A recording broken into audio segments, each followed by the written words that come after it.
Hello student. तो यह प्रश्नावली 15.1 का 9वां प्रश्न में बोल रहे हैं कि 3 घन जिनमें प्रत्येक का आयतन 125 घन सेंटीमीटर है को किनारों से जोड़कर एक घनाभ बनाया गया। इस प्रकार बने घनाभ के संपूर्ण पृष्ठ का क्षेत्रफल ज्ञात कीजिए। ठीक है, सबसे पहले इसको समझते हैं। 3 घन बोला है, घनाभ भी बाद में घनाभ बनता है। सबसे बोला है घन है 3, प्रत्येक का आयतन दिया है, उसको एक जगह रख रख के घनाभ बना दिया है। ठीक है, अब उसका जो है संपूर्ण पृष्ठ का क्षेत्रफल की निकालना है।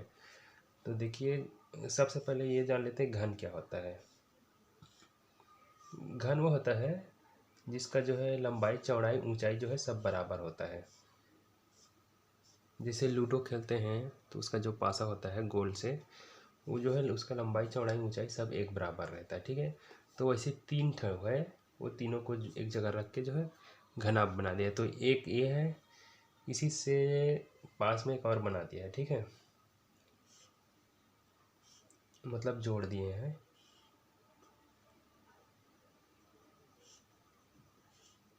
तो एक और ये घन है, समझो उसी के साई बराबर में। तो अब यहाँ पर देखिए 2 ठो घन हो गया है। एक और जोड़ने बोल रहा है, 3 घन को आपस में जोड़ रहे हैं किनारों से। तो एक और जोड़ रहे हैं, चलिए इसमें एक ये हो गया।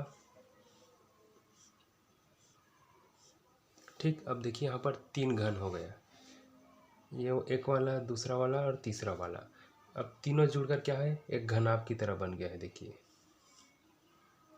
ठीक है, अब घनाभ की तरह बन गया। अब इसका जो है हमें संपूर्ण पृष्ठ का क्षेत्रफल ज्ञात करना है। तो सबसे पहले लिख लेते हैं जो दिया गया है। ठीक है, दिया क्या है, घन का आयतन दिया। ठीक है, घन का आयतन दिया है 125 घन सेंटीमीटर। ठीक है, इसको ऐसे लिख सकते हैं, इंग्लिश में लिखेंगे तो सेंटीमीटर cm लिखो और ऊपर में 3 डालो, तो ये घन सेंटीमीटर हो गया। अब हमें इससे जो है इसका आयतन दिया, इससे हम इसका जो है भुजा की जो है लंबाई की निकाल सकते हैं। ठीक है, घन का आयतन का सूत्र क्या होता है, घन का आयतन का सूत्र होता है ए के त्रिघात। ए क्या है यहाँ पर, ए जो है भुजा की माप, मतलब एक कोई एक भुजा है। ठीक है, इसके बराबर जो है 125 होता है, हो रहा है यहाँ पर। तो ए का मान क्या हो जाएगा, तो देखिए ए का मान क्या हो जाएगा, ए बराबर होगा, ये जो 3 है वो जो घनमूल है उसको इस तरफ भेजेंगे तो ऐसा बन जाता है, यहाँ पर 3 आ जाएगा। और ये है 125 के ऊपर में जैसे वर्गमूल लगता है ना, तो वर्गमूल में 2 रहता है, उसको लिखा नहीं जाता। ठीक है, वो छुपा रहता है। जैसे कि यहाँ पर मान लीजिए 4 है, तो 4 को ऐसे 2 गुना 2 करके अंत में जो है जोड़ी बन गए तो बाहर आ जाएगा। ठीक है, तो ऐसे यहाँ पर त्रिघात होता है तो क्या करेंगे, 3 बार लिखेंगे। जैसे कि यहाँ पर मान लीजिए 8 होगा और यहाँ 3 है, तो इसको ऐसे हल करेंगे, 2 गुना 2 गुना 2। अब देखिए इससे 8 होता है कि नहीं, 2 दूनी 4 और 4 दूनी 8, मतलब हो रहा है। ठीक है, तो इसमें 3 का जोड़ी बनाते हैं क्योंकि यह घनमूल है, बाहर में 3 है, तो 3 का जोड़ी बनकर ये जो है बाहर आकर सिर्फ 2 ही रहेगा, 1।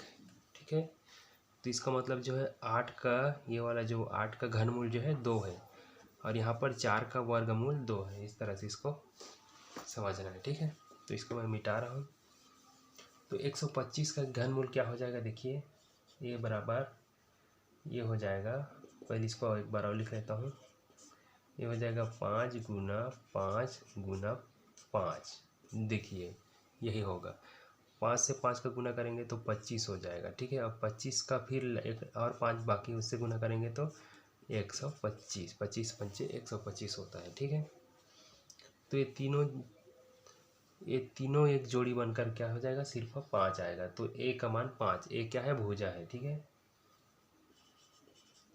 भुजा है, ए जो है ये इस घन का एक कोई एक भुजा है। तो देखिए इसका मतलब जो है, इसका जो है लंबाई चौड़ाई ऊंचाई सब जो है 5 है, सिर्फ एक घन की बात कर रहा हूँ। ठीक है, एक एक डिब्बे का, तो इतना जो है 5 है, और इसका ऊंचाई जो है 5 होगा, इसका जो है चौड़ाई जो है ये भी 5 हो जाएगा। ठीक है, इसके साथ ना लिखें।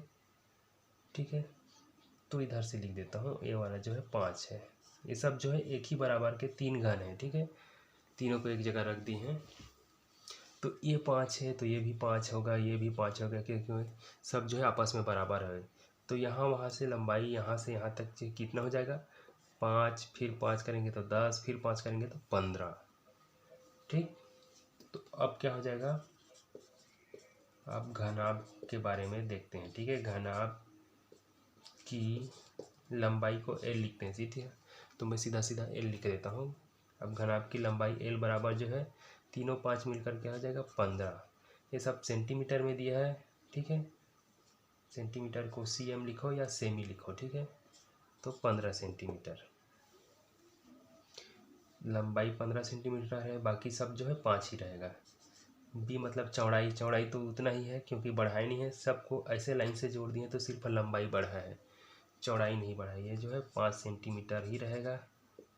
और उसके बाद क्या है, ऊंचाई, एच मायने ऊंचाई होता है, ये भी 5 रहेगा क्योंकि इसको भी कोई चेंज नहीं किए हैं। ठीक है, तो इतना हो गया। अब हमें क्या ज्ञात करना है, देखिए घनाभ के संपूर्ण पृष्ठ का क्षेत्रफल ज्ञात कीजिए बोल रहा है।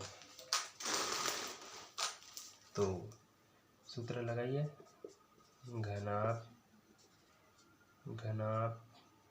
घनाभ का संपूर्ण पृष्ठ क्षेत्रफल बराबर हो जाएगा, यह है 2LB plus BH plus LH। ठीक है, ये सूत्र है घनाभ की संपूर्ण पृष्ठ का क्षेत्रफल। ठीक है, इसी में मार रखेंगे तो हमारा जो है संपूर्ण पृष्ठ का क्षेत्रफल हमें मिल जाएगा। ठीक है, तो चलिए इसमें मार रखते हैं।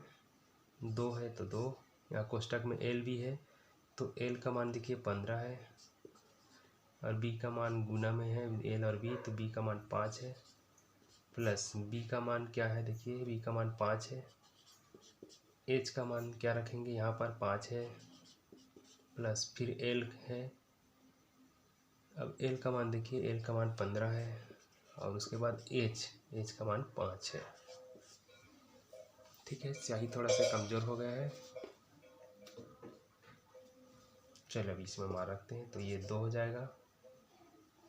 ये देखिए 15 का गुना 5 से करेंगे तो हो जाएगा 15 पंचे 75 होता है। ठीक है, वैसे करके देख लो, या फिर 5 25 का 5 हासिल 2, 5 5 2 7 ऐसे करके, और ये 5 गुना 5 25 हो जाएगा।